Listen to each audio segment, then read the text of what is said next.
The red and blue lights snapped on behind her. Lieutenant Colonel Amina Vos blinked. Then her grip tightened on the steering wheel. She was alone. A two-lane road just past midnight. Only pines and power lines on either side. The street sign she passed a minute ago read Crestline Road, just outside downtown Briarhurst. She pulled over, calm on the outside. Inside, her heart tapped faster. She knew the drill. Hands visible. Engine off. Windows down. The cruiser door opened behind her. Crunch of boots on gravel. She stared ahead. License and registration, the voice said. No greeting. No reason for the stop. She handed him her ID and papers. The flashlight beam snapped up. Right in her face. Where you headed tonight? To base, she said. Fort Briar. He paused. Looked over her military ID. Flipped it over like he didn't believe it. This yours? Yes. You renting this car?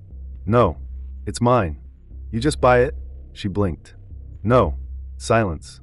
Then he stepped back and muttered, "Step out of the vehicle." Her heart stopped. She turned her head. Is there a reason, officer? His hand hovered near his holster. Step. Out. Her throat went dry, but her training kicked in. She kept her movements slow. Calm. She opened the door. He ordered her to the back of the car. No sudden moves. She nodded. The air was cold. Her breath fogged in front of her. Put your hands on the hood. She did. Behind her, he radioed something in. Words she couldn't catch. Then nothing. She stood there for minutes.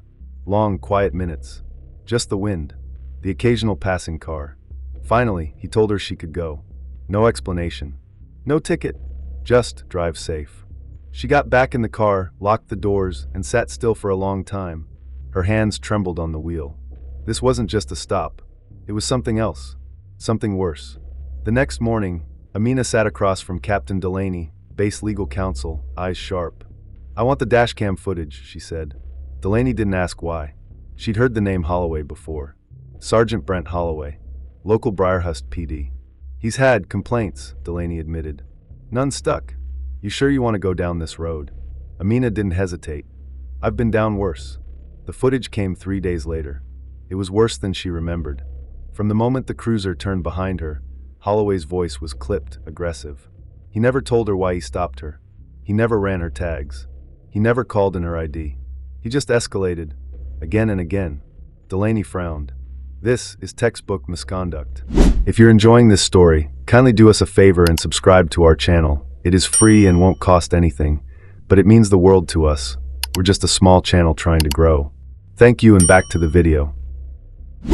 Amina didn't flinch. I want to file. Formal complaint? No, she said. Civil suit. Word spread. Some whispered she was overreacting. Others said she was brave. But Amina didn't care. She wasn't doing it for them. She was doing it because she had to. Because silence felt like permission. 2 weeks later, she walked into the Briarhurst Municipal Courthouse. The courtroom was small. Too quiet. Holloway sat at the defense table, blank-faced, arms folded. His attorney leaned in, whispering. He didn't look at her. Amina sat tall. Calm. Controlled. She wasn't here to perform. She was here to tell the truth. The trial started slow. Procedures. Objections. Motions. Then the footage played. Over and over. Frame by frame. The prosecution paused on the moment Holloway told her to exit the vehicle. Was there any threat? Any raised voice, they asked. No. Any refusal to comply? No. Then why escalate? Holloway said nothing. The prosecution brought in expert testimony. One of them, a former internal affairs officer, watched the footage with a hard frown. This isn't protocol, he said. This is profiling. The judge said nothing. The jury watched everything. But then things got strange. A subpoenaed internal report from the Briarhurst PD, requested by Amina's legal team, showed something odd. A complaint filed against Holloway 6 months prior. Similar stop. Similar aggression. But the complainant had vanished from the system. Redacted? Delaney asked. No, the clerk said. Just missing. Amina's gut tightened. Patterns. Covered tracks. And no one watching. Until now. On the 4th day of the trial, Delaney whispered to her before entering the courtroom. We got it. Got what? An internal email. Someone tried to suppress the body cam footage. An officer named Vance flagged it as a departmental risk. Amina blinked. That's obstruction. Delaney nodded. It's not just Holloway. That afternoon, Holloway was called to the stand. He didn't testify. He just sat, but the prosecutor asked him to watch the footage again. This time without sound, just the silence of his actions. Every clipped movement. Every second, he treated her like a threat. You knew she was calm. You knew she was respectful. Why did you still treat her like a suspect? He didn't answer. Then came the question. Were you aware she was a lieutenant colonel in the United States Army? His eyes shifted. Just slightly. No, he said. And if you had known, he paused. I probably would have handled it differently. The room went still. There it was.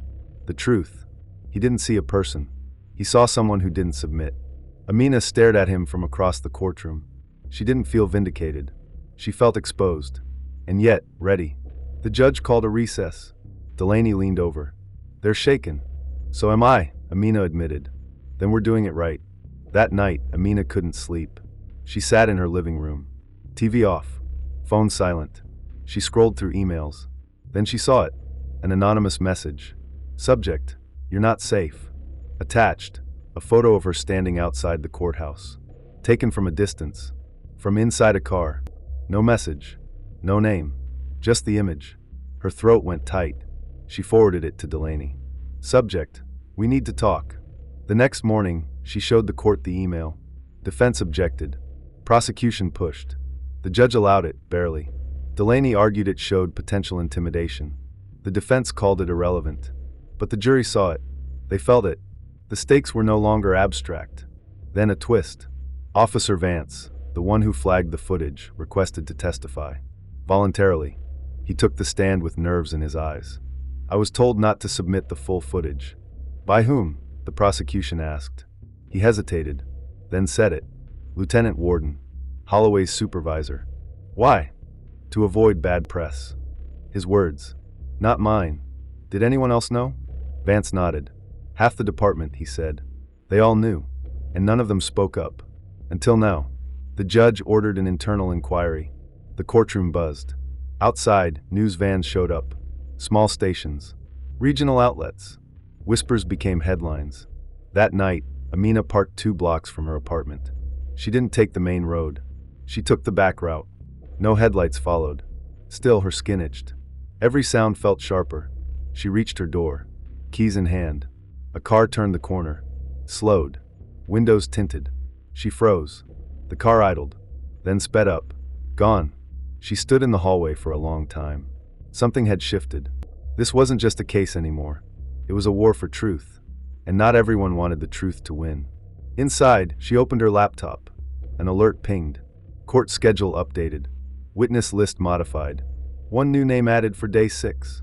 Lieutenant Warden. The man who tried to bury the tape. She stared at the screen. Her breath caught. This wasn't over. Not even close. If you're enjoying this story, kindly do us a favor and subscribe to our channel. It is free and won't cost anything, but it means the world to us. We're just a small channel trying to grow. Thank you, and back to the video. The silence in the records room cracked like glass. Amina stood still, eyes locked on the screen. The dashcam footage played back in jittery black and white. The date stamp matched. So did the time. But the footage was wrong. It was missing 47 seconds. She rewound. Played it again. Holloway's cruiser pulled up behind her car. Lights flashed. He approached the window. Audio popped. Then cut. It jumped ahead. Amina was already outside her vehicle. Hands on the hood. Holloway was behind her, barking inaudible commands. Her face was turned away. Her voice gone. Someone had edited the footage. She didn't say a word. Just leaned forward. Pressed pause. Backed it up. Again. The same gap. Her lawyer, Caden Laren, stood beside her. His jaw clenched.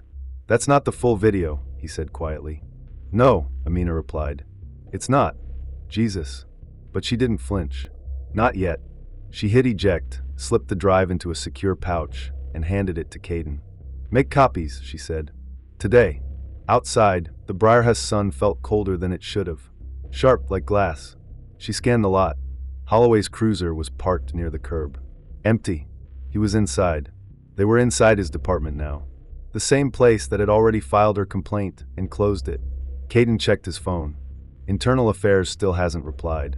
They won't, Amina said. Not unless they were forced to. Back at Caden's office, they watched the tape again. Slower, frame by frame.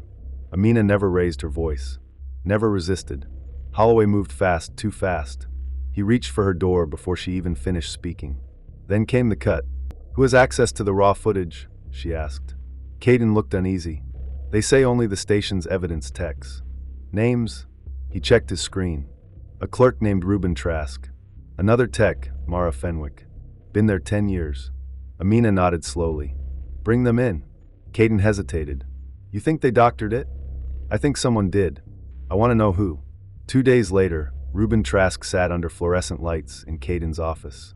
He fidgeted. Sweated. "We just process files," he said. "I don't alter anything. I swear." Caden slid a paper across the table. "A digital access log. Your credentials were used to upload the Holloway file. 5 days after the stop. At 2:36 a.m. Reuben's face turned white. "That's not possible. I wasn't even on shift." "Then someone used your login," Amina said. "Which means either you're lying, or someone's covering tracks." Reuben's hands shook. I need a lawyer." That was all they needed. Amina returned to Fort Briar that night. She didn't sleep. Instead, she ran drills, sat through briefings, reviewed logistics for an upcoming deployment. But her mind was on that 47 seconds. And what Holloway had said when he didn't know he was on record. "You move like you're hiding something." That wasn't a command. It was a judgment. She'd done nothing wrong. And still, he treated her like a threat. By Friday, the court date had been scheduled. The Briarhurst courthouse looked tired, like it had seen too many regrets. Too many buried truths.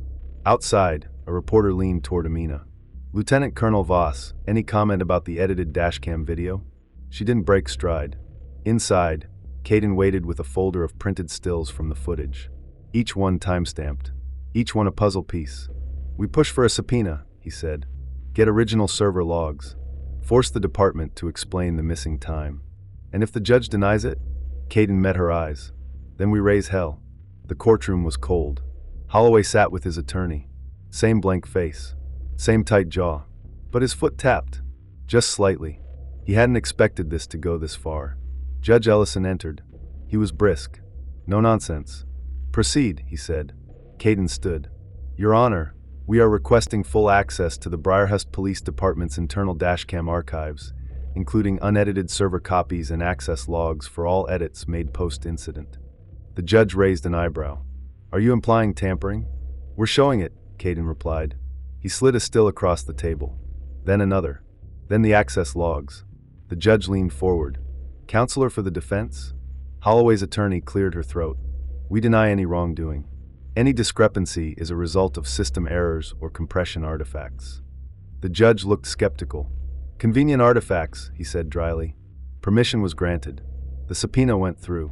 That night, the department released a raw server file. And this time, the 47 seconds were there. They showed everything.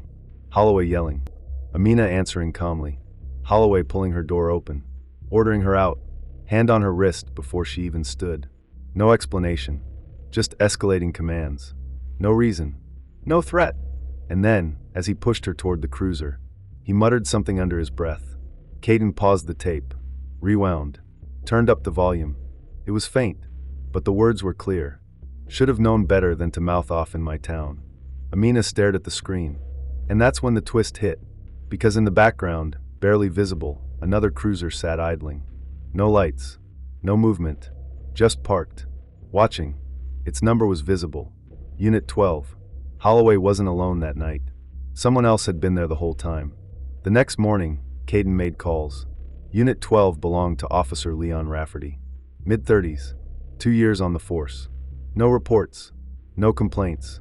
But the log from that night said he was off duty. Said he wasn't there. And yet, there he was clear as day. Sitting in the cruiser. Watching it all happen. Never intervening. Never stepping out. Caden looked up from the printout. "They lied," he said. Amina didn't blink. "We need him on the stand." "Will he talk?" "If he doesn't," she said, "we'll make him." They filed a motion. The judge approved. Officer Rafferty was subpoenaed. Called to appear in 3 days. Word got out. More local reporters showed up. A small crowd gathered outside court. And the Briarhurst PD, suddenly quiet. No statements. No denials. Just silence. Inside, Holloway looked rattled for the first time. His jaw clenched harder. His foot tapped faster. He hadn't counted on being seen. Hadn't counted on Rafferty being exposed. And then came the leak. Someone sent Caden an anonymous email. No subject. No message. Just one file. An audio recording. The voice on the other end was unmistakable. It was Rafferty, and he was whispering into a phone. "Man, that stop." Holloway snapped. "I told him to cool it. She wasn't doing anything. He didn't care. Said she needed to be reminded who runs the damn streets. I didn't think he'd push it that far. Now they're coming after me too." Caden hit pause. Amina didn't say a word. She just sat there, letting the silence spread. Then she stood, walked to the window. Outside, the courthouse loomed. Gray. Heavy. Watching. "They buried it," she said. "The whole department knew. And Rafferty? He's scared. Will he testify? He better." The next morning, just before court, Caden's phone buzzed. It was a text. One line. "Rafferty's gone. Packed up and left town last night. No forwarding address." Amina read it. Didn't flinch. Instead, she reached into her bag. Pulled out the recording. "This," she said, "is our hammer." But it wasn't over. Because just then, Caden's office phone rang. He answered. Listened. His face paled. He looked at Amina. "That call just now, the court received an anonymous tip." "About what?" "The footage. The real footage?" "Yeah. It was edited, not just by Trask." Amina narrowed her eyes. "Then by who?" Caden looked down, then met her gaze. "Someone higher. Department command." A long silence followed. Then Amina said quietly, "Get the judge. We need to move this hearing up." "You think they'll try to bury it again?" "No," she said. "I think they'll try something worse." If you're enjoying this story, kindly do us a favor and subscribe to our channel. It is free and won't cost anything, but it means the world to us. We're just a small channel trying to grow. Thank you, and back to the video. The courtroom lights buzzed overhead. Bright. Clinical. No warmth. Lieutenant Colonel Amina Vos sat still, posture perfect, eyes locked on the screen where the grainy dashcam footage had just frozen, frame by brutal frame, on Sergeant Brent Holloway's face. Expression neutral, but unmistakably smug. The silence in the room was heavy. Then, the courtroom doors opened. A man in plain clothes stepped in, tall, balding, federal badge clipped to his belt. The judge turned. "State your name." "Special Investigator Raiden Kessler, Department of Justice." A beat passed. "I'm here under emergency authorization. There's been a development." Murmurs spread like fire. Holloway shifted in his seat, finally blinking. Judge Hargrove frowned. "Explain." Kessler stepped forward and placed a sealed folder on the bench.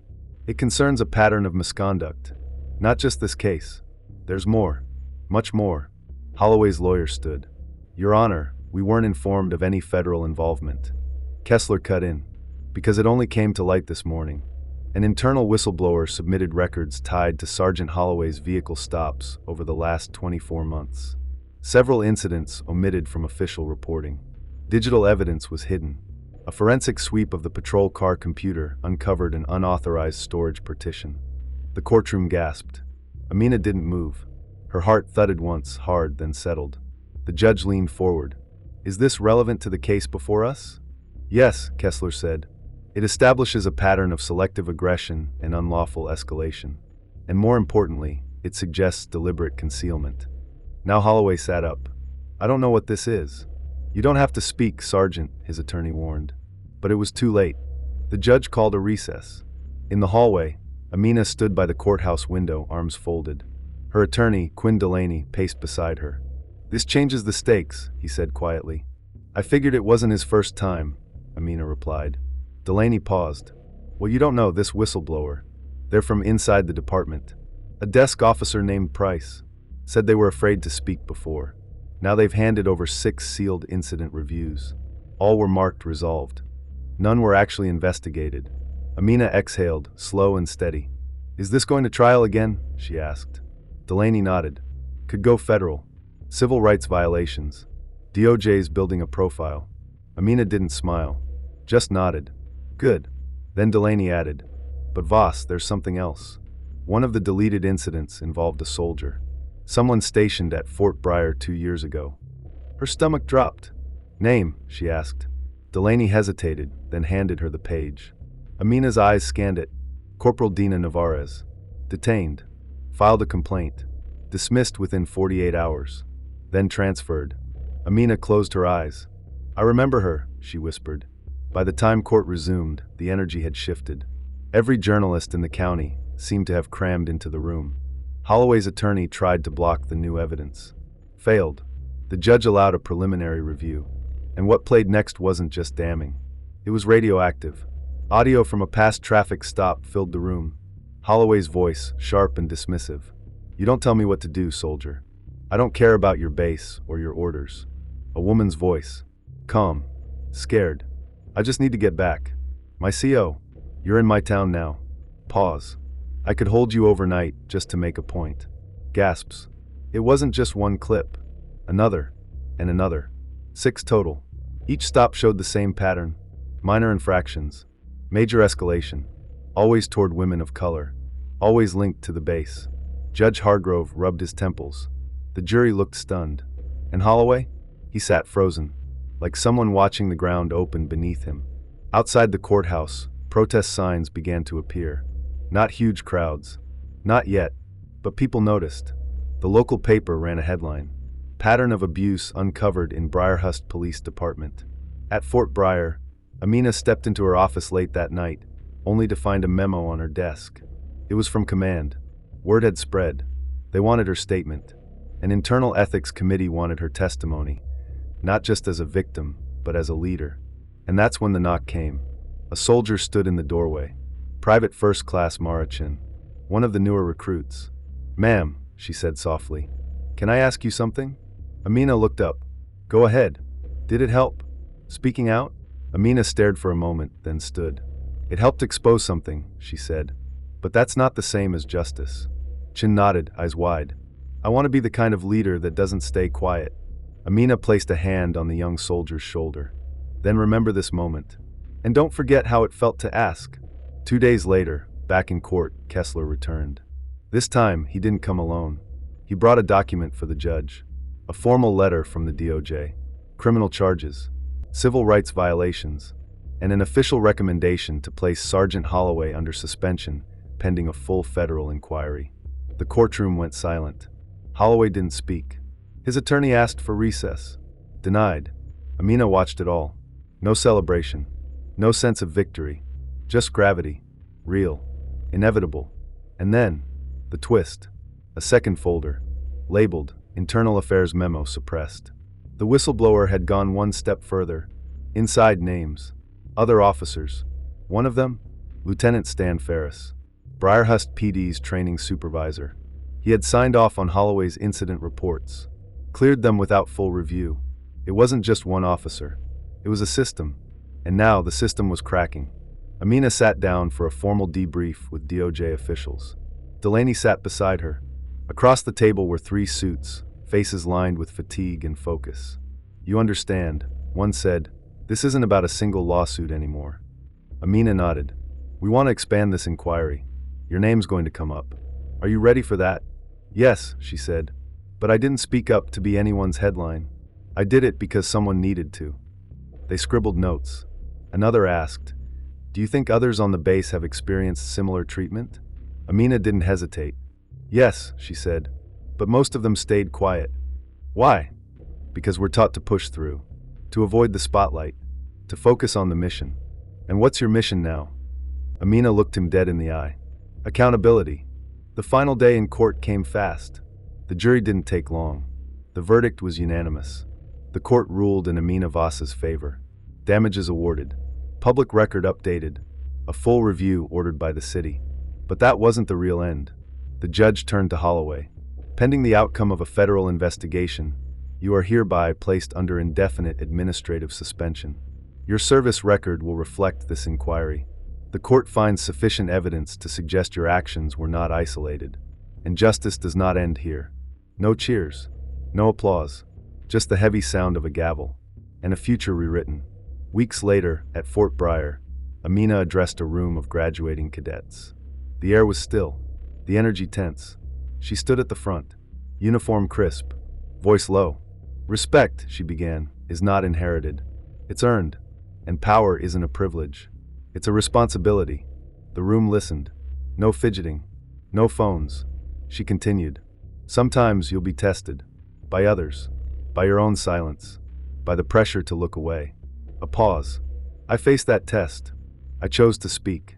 Not for attention, but because the moment demanded it. Another beat. She looked around.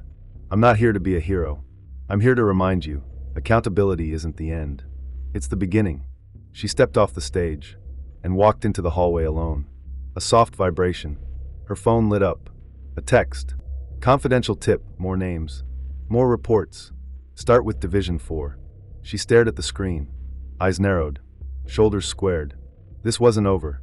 Not yet. And maybe, just maybe, it was only beginning.